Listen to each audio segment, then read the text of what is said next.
Welcome Taurus to your year 2026 deep dive forecast. I'm going to share with you initially the standout themes that are going to be manifesting this year, but please stay with me. Then on screen I'll share your solar return, totally unique to Taurus at the start of the year, which does have some very exciting energy manifesting within it. But first of all, we need to be mindful of the energy of the eclipses of September 2021, because they're still active as we come into this new year. The first of those was in the sign of Pisces. Now, Pisces for you is about friendship, it's about your highest hopes, it can be about where you networked with people, and it can also be about your long-term planning. The second of the eclipses was on the 21st of September in your sister Earth sign of Virgo. And that was really encouraging you to showcase your unique talents, your warmth, your creativity and flair. It's just that on the other side of the heavens, Saturn had retreated back into your sector of friendship. And it may be that you've been asking yourself some big questions about an involvement with a group of people, maybe one or two closer friends, or perhaps even in a one-to-one romance. And they're going to be questions that will need to be answered as you come into the new year. So it's possible that you do feel that you're somewhat of a crossroads. And part of the reason for that, Taurus, is that Saturn, but first of all Neptune, are both going to return into your 12th house. Neptune at the end of January and Saturn in the middle of February. They meet in an exact conjunction, very influential on the 18th of February. And for you, right through year 2026, if something isn't working for you, and it may be something that did work for you in the past, you could be tying it up. There could be a big ending in a cycle. And that can be quite challenging because there is going to be quite a psychological dimension to that. And it may mean at times you do experience a great sense of loss and sadness. But I want to tell you that your solar return, which I will share shortly, is just bursting with positivity and possibility. And the other thing that we're going to experience early in the new year is that there's a new eclipse series manifesting in Aquarius on the 17th of February. Now, the sun's not at its best in Aquarius, it's said to be in detriment, but the new cycle for you, this really echoes the energy that Pluto's been drawing your attention to over the last couple of years, bit by bit, that something's changing in how you connect to the world. For many of us, that is through our work, not for everybody. Some people, it could be through voluntary work, it could be through a leadership position, perhaps even within our families. But I feel that if you're not feeling as fulfilled as you could be around your work, that can be a big shift for you through the first 6 months of this year. Now, the Mercury retrogrades in 2026 are all in water signs, but that shouldn't hold any fear for an earth sign like you. Earth, the base of the river, carries water. And if you're attuned to your emotions, those retrogrades could ask some big questions about your emotional situation, but they're ones that you can go with the flow. One of the things about your sign is that you are a fixed zodiac sign, which means you can be a little bit resistant to things evolving. Familiarity gives you a sense of comfort and security. But I think there's a lot up in the air this year. And of course, Uranus has been with you until the 5 months of last year, full time since March 2019. And that's been a very provocative influence. But Uranus will say au revoir at the end of April and will spend the next 7 years fully in the part of your chart to do with money, your foundations, but also your values. So another pointer that something's going to be changing, and the chances are it may be about how you earn a living.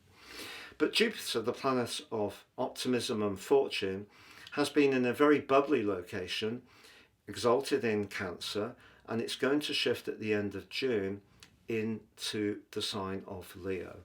And that's followed by a solar eclipse on the 12th of August, But we're going to see towards the end of July the North Node invert back into Aquarius. So that's again pushing you towards some kind of new way of connecting to the world.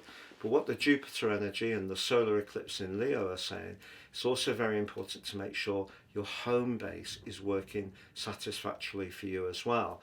So some Taurus people, some bulls, I think could be moving home this year, but that move of home can actually be a very good thing if it sees you more settled, more comfortable after the turbulence of the Uranian years, which may have been very provocative in a good way for you at times, pushing you towards exciting new opportunities.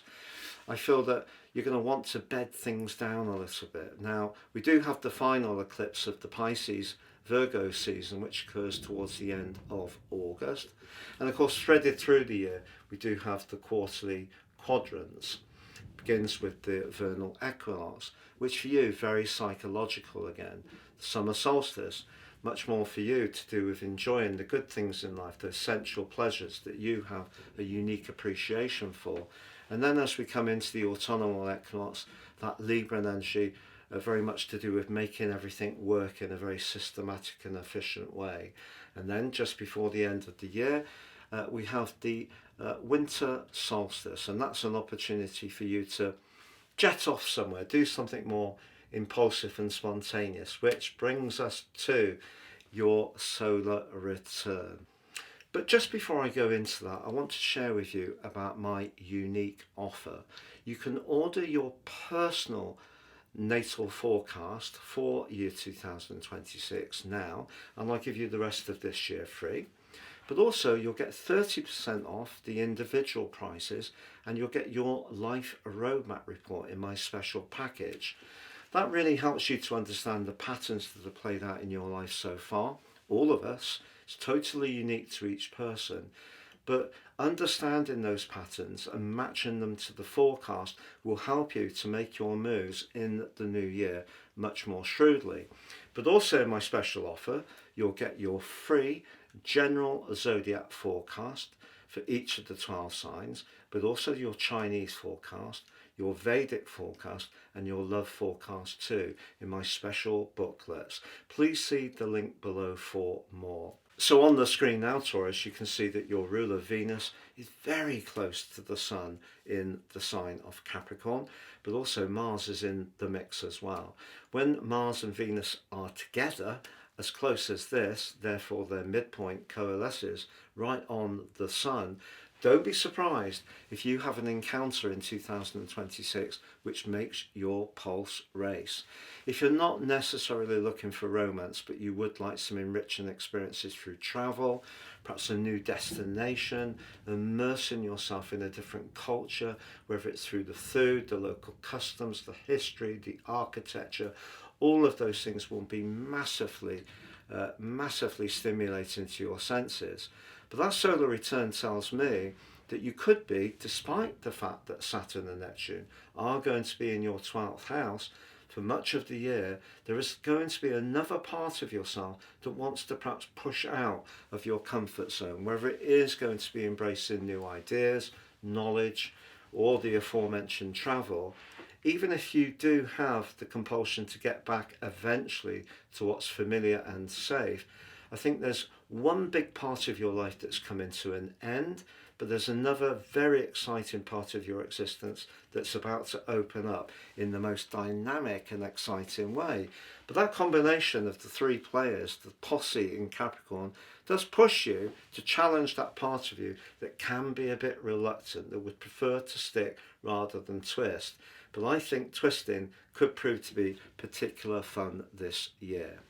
I do need to make you mindful of Mercury, however. Mercury can be about business and trade. In the sign of Sagittarius, it can be about knowledge, but it can be about our connection, sometimes with people at a distance, online, internationally. But that's in a punishing right angle with the Sun-Moon midpoint, the yin-yang of the chart, in Pisces, very close to Saturn. And so it's important, whoever you're connecting to this year, that you do have a sense of camaraderie. You do feel there's a kinship, because if there isn't, you could end up being very disappointed. So, for example, if you're thinking about going into business with a friend, that's not necessarily a bad thing, but it will be important to have a very clear terms of reference about what you each will contribute. That could be amended and as you go along, but there needs to be some kind of structure, because if not, particularly with Neptune in a square with Mercury, I feel confusion, cross wires, even a sense of deceit is entirely possible. So if you're trying to collaborate with anyone, I think it's very important that you're really on the money when it comes to the details, particularly around shared finances. Now you can see Uranus is coming to the end of its journey in the sign of Taurus. It's in a retrograde as we come into the new year, which will go direct on the 4th of February. But look at its angle to Saturn and Neptune. I think that tells you Saturn and Uranus are the co-regents of the sign of Aquarius. So the great thing about Aquarius energy, people generally in pop astrology think Aquarius is to do with being a bit wacky, different, ahead of the time, so forth. That can be true, but Aquarius people often have quite the appreciation of tradition, just like you can. And I think the combination of the two suggests that if there are some people that you can relate to who are progressive and you feel comfortable with, Uranus is telling you to keep trying new things. It could pay off. But do look at the angle between Uranus and Mercury. It's not a great one. If you are thinking about being more speculative around investments, for example, it's so important to get information clear. Don't be too impulsive. I think there is a side of you that can be cautious, but of course, when something really gets you going, you can take action. So I think it's important, therefore, just to be conscious of that. Now, the moon, a seriously important player for you because it's exalted in your sign, is in your second house. So foundations and how things feel and your enjoyment of the good things in life, they're still going to be part of the journey. And the moon forges a lovely link with Pluto. So it may be that your ability to be canny and savvy with your resources could be something that builds respect with the people you meet up with this year. But look at the position of the moon and Venus, your ruler. They're not on such good terms. So again, if you're trying something fresh and new and exciting with that cluster of energy in the sign of Capricorn, make sure that you're going through things in a very grounded, earthed way. So I think that this is a year which can prove to be incredibly stimulating, but there is going to be some big endings going on, some new beginnings, maybe a sense of being at a crossroads with certain relationships and involvement. But the key is, don't be too impetuous with whatever you're trying to do, and just be aware that if you find yourself embracing release, healing, retreats, letting go of things that are no longer serving your greater good, that's going to free up your physical energy to embrace that dynamic trio, including your ruler, a very sexy combination. If you are looking for a new relationship, it could be with someone who's very, very different to anyone you've ever experienced before.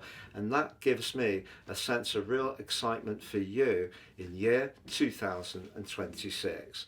For more information, please visit my website at www.patrickarundell.com.